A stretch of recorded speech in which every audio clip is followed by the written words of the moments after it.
चलिए कुछ प्रश्न देख लेते हैं। 34वां ला लीगा ताज अपने नाम किसने किया है? तो ये किया है रियल मैड्रिड ने।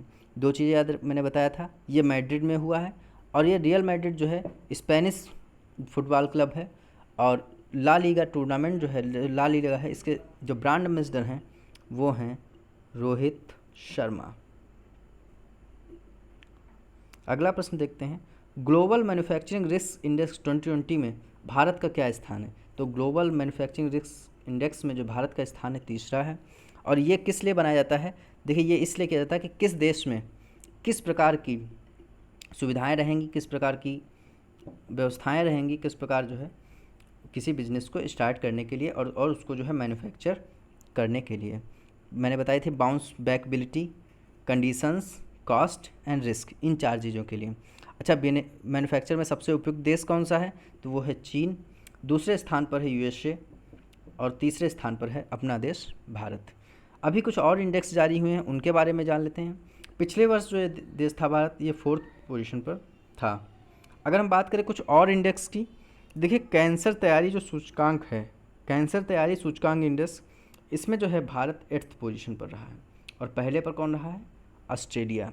अगर हम बात करें सस्टेनेबल डेवलपमेंट गोल इंडेक्स, इसमें भारत की पोजीशन रही है 117 अर्थात 117, सतत विकास जो लक्ष्य प्राप्त करने उसमें। अच्छा, ई कचरा प्रबंधन और उसमें उत्पादन में भारत की रैंकिंग क्या रही है? उसमें भारत की रैंकिंग रही है 3rd, फर्स्ट रही है यूएसए की, सेकंड रही है चीन की और 3rd रही है भारत की। देखिए और याद रखिएगा, जो एफडीआई का इन्वेस्टमेंट के मामले में है, वर्ल्ड में हमारी पोजीशन 9th है, ये भी याद रखिएगा। अच्छा, एफडीआई से एक प्रश्न और याद रखिएगा कि भारत जो है ब्रिटेन में यूएसए के बाद सबसे बड़ा जो है एफडीआई इन्वेस्ट करने वाला देश बन गया है। और यूएसए से भी दो प्रश्न याद रखिएगा कि यूएसए जो है, एक तो डब्ल्यूएचओ को इसने छोड़ दिया है और दूसरा जो है यूएसए भारत का सबसे बड़ा व्यापारिक साझेदार बना है। तो इन दोनों को भी याद रखिएगा। कुछ और इंडेक्स की बात करें तो ग्लोबल सोशल मोबिलिटी इंडेक्स, जो ग्लोबल सोशल मोबिलिटी इंडेक्स, इसमें जो है भारत की रैंकिंग रही 76, फर्स्ट पर रहा है डेनमार्क। अगर बात करें ग्लोबल टैलेंट कम्पिटिटिव इंडेक्स, इसमें भारत की रैंकिंग रही 72 और टॉप पर रहा है स्विट्ज़रलैंड। अगर हम बात करें ग्लोबल एनर्जी ट्रांसमिशन इंडेक्स, तो इसमें भारत की रैंकिंग रही 74 और इसमें टॉप पर रहा है स्वीडन। तो इन्हें भी याद रखिएगा। चलते हैं आगे। गैबॉन की प्रधानमंत्री के रूप में किसे नियुक्त किया गया है? तो ये बन गई हैं रोज क्रिस्टियाने ओशोकू रपोंडा। तो ये बन गई हैं कहाँ की? गैबॉन की पहली महिला प्रधानमंत्री, पहली महिला प्रधानमंत्री बन गई हैं। नाम थोड़ा सा टफ है पर जो है शॉर्ट में या किसी रोज करके भी याद रखेंगे तब भी याद रहेगा गैबॉन की। गैबॉन की जो करेंसी है वो है central African CFA Frank, central African CFA और फ्रैंक FRANC। अगर हम बात करें माइकल मार्टिन की, तो ये PM ऑफ आयरलैंड है, मैं कई बार बता चुका हूँ। Gudni Johannesson president of Iceland और Jean Castex PM of France. तो इनका भी नाम याद रखिएगा। किस राज्य ने वेस्ट टू एनर्जी नामक एक पहल उत्पन्न कचरे से बिजली बनाने का फैसला किया है? तो ये क्या है? हम उत्तराखंड ने। उत्तराखंड में जो है 5 मेगावाट बिजली का उत्पादन किया जा सकेगा। वहाँ पर 900 टन प्रतिदिन कचरा होता है और वहाँ के 13 जिलों में से 10 जिले जो है पहाड़ी ज़िले हैं। और उसमें से जो है 50% कचरा कैसा था? वो जैविक था, जिसको जो है निस्तारण किया जा सकेगा। और उसके बचा हुआ 17% कचरा जो है कैसा है? 17% कचरा जो है रिसाइकिल किया जा सकता है। बाकी कचरे को यहाँ पर क्या किया जाएगा? उत्तराखंड पर्यावरण संरक्षण एवं प्रदूषण नियंत्रण बोर्ड, उत्तराखंड पर्यावरण संरक्षण प्रदूषण नियंत्रण बोर्ड के द्वारा इसका निस्तारण किया जाएगा। तो ये याद रखिएगा। उत्तराखंड के बारे में कुछ और प्रश्न याद रखिएगा। ये देखिए मैप में, देखिए ये है उत्तराखंड। उत्तराखंड की जो सीमा लगती है वो लगती है हिमाचल प्रदेश से, हरियाणा से, उत्तर प्रदेश से और एक अंतर्राष्ट्रीय देश नेपाल और दूसरा चीन से। तो इन्हें भी याद रखिएगा। दूसरा, अगर हम उत्तराखंड की बात करें तो उत्तराखंड में अभी जो है एक गोल्डन वर्ड विंग, ये तितली खोजी गई थी जो कि भारत की सबसे बड़ी तितली है। लाइकेन पार्क की स्थापना की गई थी कहाँ? उत्तराखंड में, पिथौरागढ़ जिले में। और सबसे बड़े एशिया के जैव विविधता पार्क की भी स्थापना की गई थी उत्तराखंड में, ये भी पिथौरागढ़ ज़िले में, तो इन्हें भी याद रखिएगा। और यहाँ के जो सीएम हैं वो हैं त्रिवेंद्र सिंह रावत, और यहाँ की जो राज्यपाल हैं वो हैं बेबी रानी मौर्य। संयुक्त राष्ट्र हर साल किस दिन को नेल्सन मंडेला के अंतर्राष्ट्रीय दिवस के रूप में मनाता है? तो ये मनाता है 18 जुलाई को। 12 जुलाई भी याद रखिएगा, ये भी संयुक्त राष्ट्र मनाता है मलाला दिवस के रूप में। और 1 जुलाई को national doctors day, national postal workers day और नेशनल चार्टर्ड अकाउंटेंट डे मनाया जाता है। 11 जुलाई को वर्ल्ड पॉपुलेशन डे अर्थात विश्व जनसंख्या दिवस मनाया जाता है। अगर हम बात करें नेल्सन मंडेला की, तो ये अफ्रीका के मूल के थे, और वहाँ पर इन्होंने जो शांति के लिए, अंतर्राष्ट्रीय स्तर पर लोकतंत्र की स्थापना के लिए बहुत संघर्ष किया, और रंग भेद की समाप्ति के लिए भी और लोकतंत्र की नींव के लिए संघर्ष किया। और इनका जन्म 1918 में हुआ था और 2013 में इनकी मृत्यु हो गई।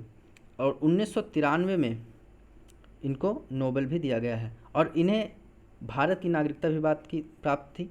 कोई बता सकता है कमेंट में भारत रत्न इन्हें दिया गया है, वो कब दिया गया है? अगर हम बात करें यूनाइटेड नेशन की, तो इसकी हेडक्वार्टर है न्यूयॉर्क, यूएसए में।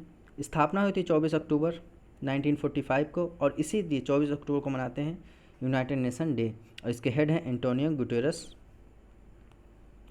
अंतर्राष्ट्रीय ओलंपिक समिति आईओसी ने 2022 में डैकर में होने वाले युवा ओलंपिक खेलों को कब तक के लिए स्थगित कर दिया है? तो ये स्थगित कर दिया है 2026 के लिए। अब जो होंगे 2026 में होंगे। और अगर हम बात करें अंतर्राष्ट्रीय आईओसी की, तो इसका हेडक्वार्टर है लॉजेन, स्विट्ज़रलैंड में, और इसके अध्यक्ष हैं थॉमस बॉक।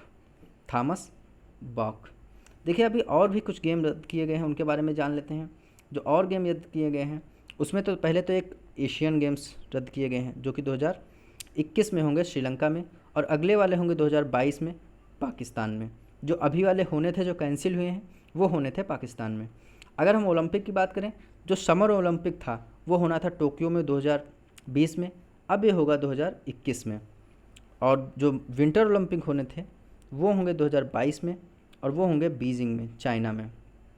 अगर हम बात करें 2024 की समर की, 2024 समर के ओलंपिक होंगे फ्रांस में, और 2026 विंटर ओलंपिक होंगे इटली में, तो इन्हें भी याद रखिएगा। अर्जुन अवार्ड से सम्मानित पैरा एथलीट रमेश टीकाराम किस खेल से संबंधित थे? तो बैडमिंटन, शॉटपुट, जेवलिन थ्रो सभी से संबंधित थे। Committee to protect journalist CPJ international press freedom award 2020 किसे सम्मानित किया गया है?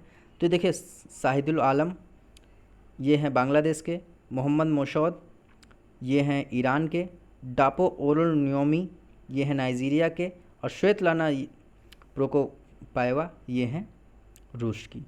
और इनको किसी न किसी प्रकार से जर्नलिज्म करने के लिए और उसकी जो है वकालत करने के लिए, अपना पक्ष रखने के लिए इन्हें जो है कोर्ट का सामना करना पड़ा था या जेल में रहना पड़ेगा।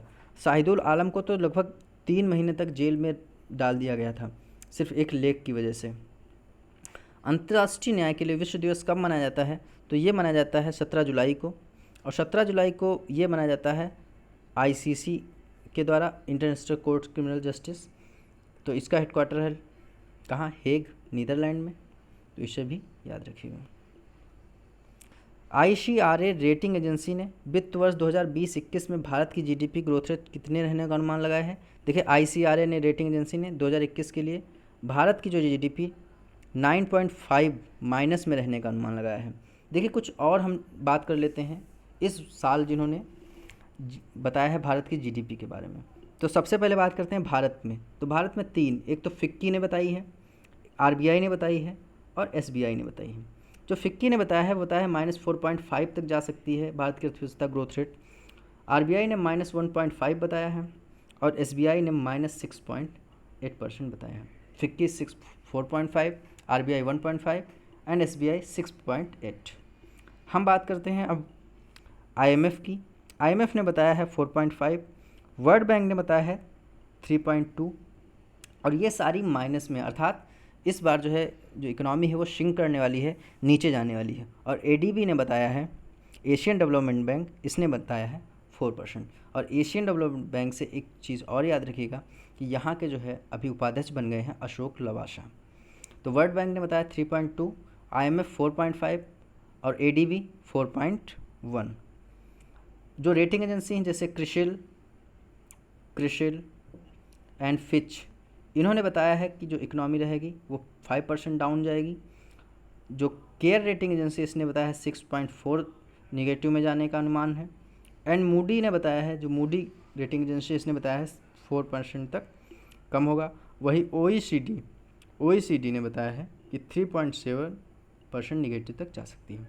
तो इन्हें जो एक बार रिवाइज़ कीजिएगा और देखिएगा, क्योंकि आने वाले सभी एग्ज़ाम में किसी न किसी की जो है रेटिंग पूछी जा सकती है। और मैंने यहाँ पर लगभग पिछले 3 महीनों की सारी रेटिंग कवर करा दी हैं, तो इन्हें आप देख लीजिएगा।